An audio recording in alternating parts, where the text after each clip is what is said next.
Deuxième aspect sur les sources de la fiscalité, le rôle de la réglementation européenne. Alors pour ce qui est de la réglementation européenne, là aussi, on peut dire qu'en première approche, hein, et pour ce qui nous concerne, pour ce qu'on a à en faire, c'est largement suffisant.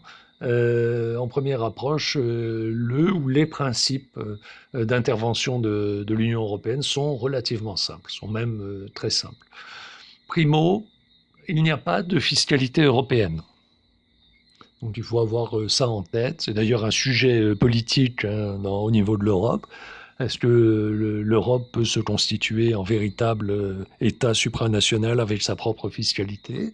Bon, c'est un débat qui rendrait un peu l'Europe autonome en quelque sorte des États. Pour l'instant, ça ne marche pas comme ça. Il n'y a pas de fiscalité européenne, à savoir il n'y a pas par l'Union européenne de fixation ni de perception d'impôts, de fixation des taux, de fixation des règles concernant les contribuables, etc.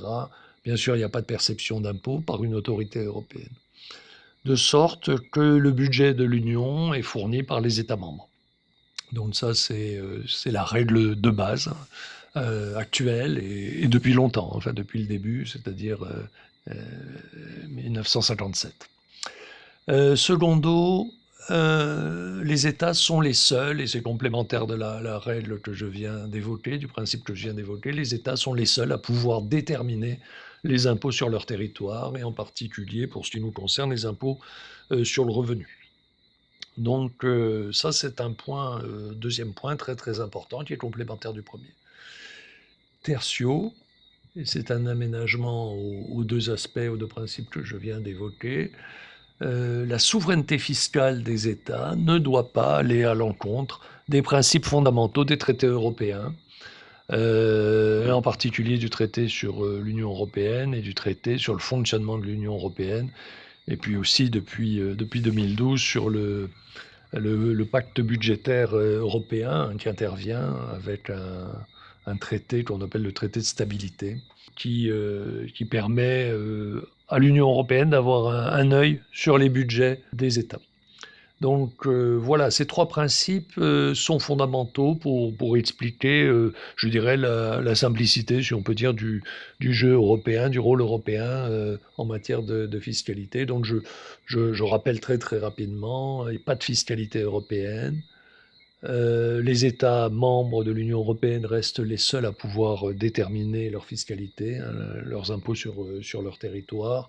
Mais cette souveraineté, comme on dit, fiscale des États membres ne doit pas aller à l'encontre des principes fondamentaux des traités européens. Alors, juste un petit rappel, ces règles fondamentales ou ces principes fondamentaux de l'Union européenne qui peuvent avoir une incidence sur la fiscalité sont les suivants.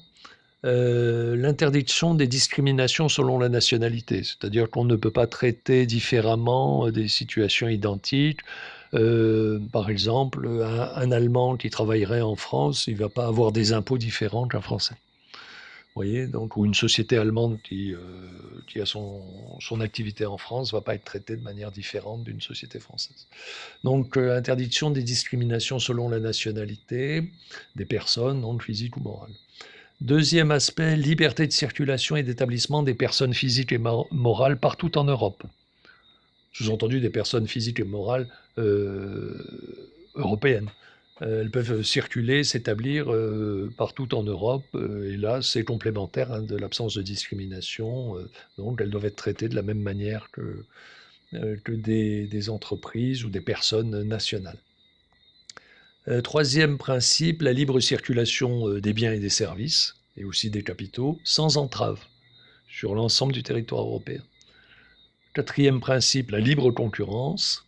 Et cinquième principe, l'interdiction des aides publiques. Alors plus récemment, comme je l'indiquais très rapidement juste avant, on a l'instauration d'un contrôle des équilibres budgétaires nationaux, hein, pour les pays uniquement de la zone euro. C'est ce qu'on appelle le pacte budgétaire européen depuis 2012, qui instaure ce qu'on appelle, mais qu'on ne respecte pas, la règle d'or budgétaire. Donc ça veut dire le souci de l'équilibre entre les recettes et les dépenses, comme on l'a déjà évoqué. Ce n'est pas une règle qui est satisfaite par tous les États. Alors, je voudrais revenir sur 2 petits aspects, qui ont une incidence sur la fiscalité, très rapidement. 2 aspects que je viens d'évoquer, hein, à savoir les règles fondamentales, européennes qui ont une incidence sur la fiscalité. Parmi les règles que j'ai citées, il y en a 2 qui sont plus particulièrement importantes en matière de fiscalité, ou du moins qui ont une incidence plus forte. Il y a d'abord l'interdiction des aides publiques que je viens d'évoquer. Cette interdiction, des aides publiques, l'idée c'est d'éviter, qu'il y ait des déséquilibres, que des entreprises nationales, dans tel ou tel pays soient subventionnées et qu'elles perturbent le jeu de la libre concurrence qui est un des principes européens. Donc on interdit les aides publiques par principe et après on va les autoriser ponctuellement dans telle ou telle situation. C'est par exemple, l'autorisation des aides publiques dans le cadre de programmes européens de subventions dans telle ou telle région, pour tel ou tel pays. Alors cette interdiction des aides publiques, elle a conduit l'Union européenne à intervenir ces dernières années en matière de fiscalité, si on peut dire, parce que dans un cas qu'on a déjà évoqué, j'y viens tout de suite, on s'aperçoit qu'une fiscalité directe nationale avantageuse, par exemple un très faible taux d'imposition, qui pourrait être accordé par un État à une entreprise ou à plusieurs entreprises, pouvait être considérée par l'Union européenne comme une aide financière publique, et une aide financière publique dommageable aux autres États membres. Alors si je me réfère à l'actualité, hein, qu'on a déjà un tout petit peu évoqué ces dernières années, notamment avec les cas d'Apple et de Google en Irlande par exemple, on se souvient que l'Union européenne avait invité la firme Apple à rembourser à l'État irlandais 13 milliards d'euros d'impôts qui n'avaient pas été payés à ce pays du fait d'accords fiscaux privilégiés conclus entre le fisc irlandais, le gouvernement irlandais en fait, et Apple en 1991 et puis aussi en 2007. Donc il y en avait pour 13 milliards d'euros à rembourser. Alors ça a été contesté, l'affaire est pendante, et là, il me semble que la Cour de justice de l'Union européenne n'a pas validé ça. Vous voyez que l'idée de considérer qu'une faible fiscalité est assimilée à une aide publique, donc une subvention, et qu'elle doit être contrôlée par l'Union européenne dans ce cadre-là. Donc voilà donc déjà un aspect où l'Union européenne va jeter un coup d'œil sur un certain type de fiscalité, en particulier non pas la fiscalité qui alourdit les impôts, mais au contraire la fiscalité qui les allège, par exemple pour attirer des entreprises. Une autre règle a permis à l'Union européenne d'intervenir auprès des États en matière de fiscalité, mais en matière de fiscalité des échanges cette fois, hein. Là, on n'est plus dans la fiscalité des revenus avec l'imposition des bénéfices, on est dans la fiscalité des échanges. C'est la règle de la libre circulation des biens, des services et des capitaux sans entrave. Vous savez que cette règle est fondamentale et elle constitue la base depuis 1957, mais plus particulièrement depuis 1968, c'est-à-dire la mise en œuvre réellement de la liberté de circulation des marchandises. Ça constitue la base de ce qu'on a appelé au début le marché commun et qu'on appelle maintenant le marché unique ou le marché intérieur européen. Donc ça, c'est une règle de base, la libre circulation des biens, des services et des capitaux. Eh bien, la fiscalité indirecte d'un État membre, par exemple la TVA, ne peut pas légalement avoir pour effet, et encore moins pour objectif, encore moins pour but, d'entraver les échanges intercommunautaires.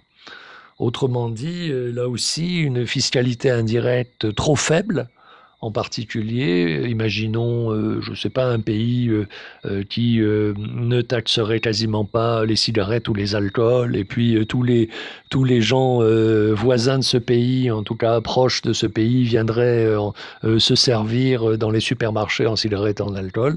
Ça créerait en quelque sorte comment dirais-je, un effet d'entrave ou de modification des échanges intracommunautaires, Et ça, c'est refusé par l'Union européenne. Alors, c'est déjà ancien, hein, puisque depuis 1968, donc c'est-à-dire depuis la mise en œuvre de la liberté de circulation des marchandises, il existe un texte européen, une directive européenne, qui encadre les taux de TVA dans les États membres. Et cette directive est régulièrement révisée, hein, pour l'ajuster. Et donc, on ne peut pas faire ce qu'on veut en matière de taux de TVA, soit les mettre de manière trop élevée, soit les mettre de manière trop faible. Alors, on a vu les sources nationales et européennes de la fiscalité française. Voyons maintenant les sources internationales. En réalité, compte tenu du caractère fortement national de la fiscalité, on comprend que les sources internationales de la fiscalité restent plutôt marginales.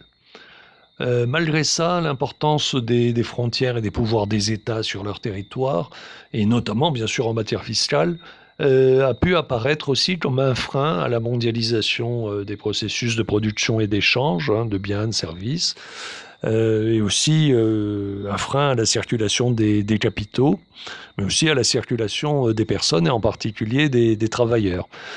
Alors sur la base de, je dirais, ce constat, ou du moins cette idée selon laquelle les frontières seraient finalement mauvaises ou pas si bonnes que ça pour le business, certaines organisations internationales ont développé des outils d'harmonisation fiscale.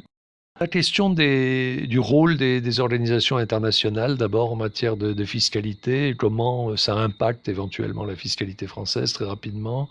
Alors, en dehors du cas particulier de l'Union européenne, hein, qui tend de plus en plus au fond, à ressembler à un État fédéral du genre des États-Unis, hein.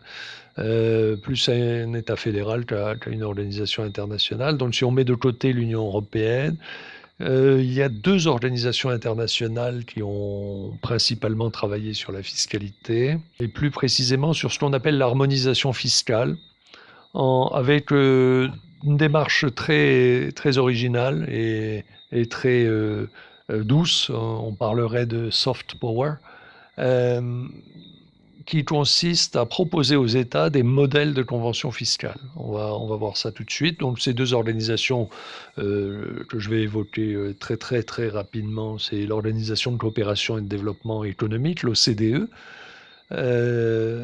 et l'Organisation des Nations Unies. Alors pour information, hein, les modèles de convention fiscale élaborés par l'OCDE ou par l'ONU ne s'imposent pas directement aux États. Ils convergent cependant vers des définitions qu'on pourrait considérer comme universelles de notions fiscales et de techniques fiscales. Par exemple, les modèles de convention qui ont été élaborés par l'OCDE, donc dans un travail de concertation à la fois diplomatique et technique entre les différents pays de l'OCDE, une trentaine de pays membres qui sont en gros les pays développés à économie de marché, hein. Alors je rappelle, je fais une petite parenthèse, l'OCDE, c'est un organisme qui a été créé après la Deuxième Guerre mondiale en Europe pour gérer les aides de ce qu'on appelait le plan Marshall, hein, c'est-à-dire les aides américaines pour le redémarrage de l'Europe. Et donc il fallait une organisation particulière, une organisation internationale qui a été montée à cette époque-là, et ça a été l'OCDE. Et donc l'OCDE a une base, je dirais, européenne, hein, au départ, et puis après se sont ajoutés d'autres pays démocratiques à l'économie de marché, le Japon, l'Australie, Nouvelle-Zélande, oui, un peu. Donc ça nous éloigne un tout petit peu de l'Europe.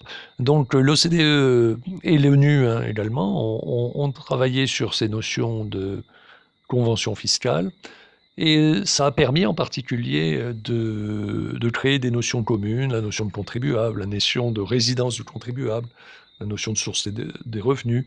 On a évoqué précédemment aussi la notion de travailleurs dépendants ou de travailleurs indépendants. Ça, ce sont des notions typiquement de la fiscalité internationale élaborées dans le cadre de l'OCDE et dans le cadre de l'ONU. L'idée étant, en gros, de faire partager un certain nombre de notions communes entre les pays et de leur faire admettre ou de leur faire conclure des conventions entre eux, hein, des conventions bilatérales pour régler les problèmes de fiscalité.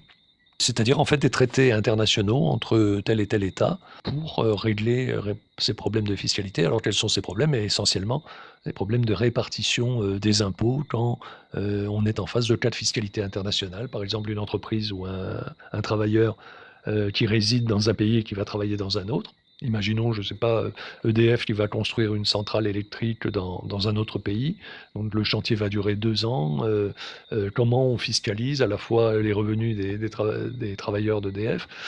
Bon, là, c'est relativement simple puisqu'ils vont être fiscalisés sur la base de l'organisme qui les paye. Donc si c'est EDF en France, la fiscalité sera en France.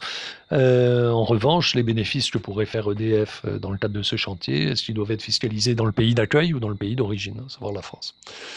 Alors, suite à une réunion du G20 de Saint-Pétersbourg en 2013, l'OCDE s'est lancée dans l'élaboration d'une convention multilatérale que j'évoque un tout petit très rapidement hein, sur la diapositive, qui vise à limiter ce qu'ils appellent un peu de manière élégante hein, l'érosion de la base d'imposition et le transfert des bénéfices, c'est-à-dire au fond l'optimisation fiscale et éviter donc l'évasion fiscale en particulier vers les paradis fiscaux et permettre surtout aux États de récupérer des ressources fiscales.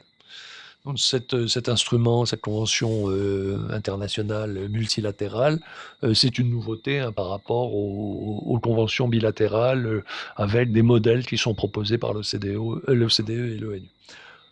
Alors, la différence entre l'OCDE et l'ONU sur ces aspects-là est relativement faible. Elle n'est pas technique, elle est essentiellement politique.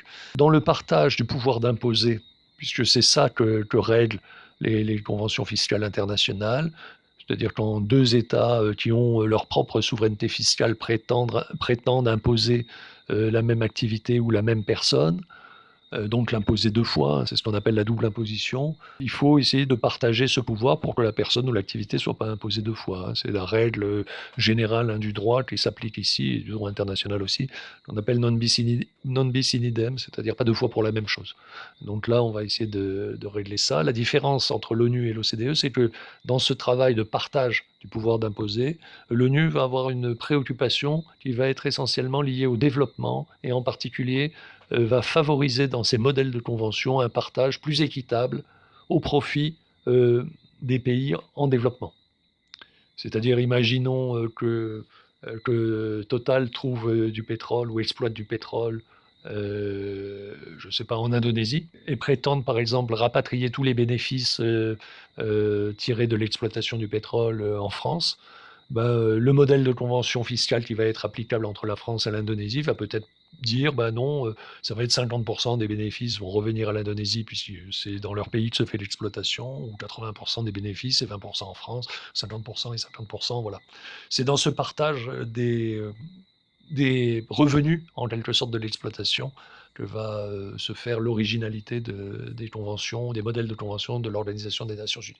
Alors, j'ai oublié de dire un point important, parce qu'on est là quand même dans du droit international, pour le coup. Du droit international très pratique, hein, puisque ça concerne les conventions fiscales et les revenus des uns et des autres. Je ne sais pas, si vous êtes footballeur brésilien et que vous avez, comment dirais-je, votre travail en Espagne et que l'Espagne vous réclame, je ne sais pas, 30 millions d'euros d'impôts non payés, bon, c'est un problème de fiscalité internationale qui doit se régler en principe entre la convention fiscale entre le Brésil et l'Espagne.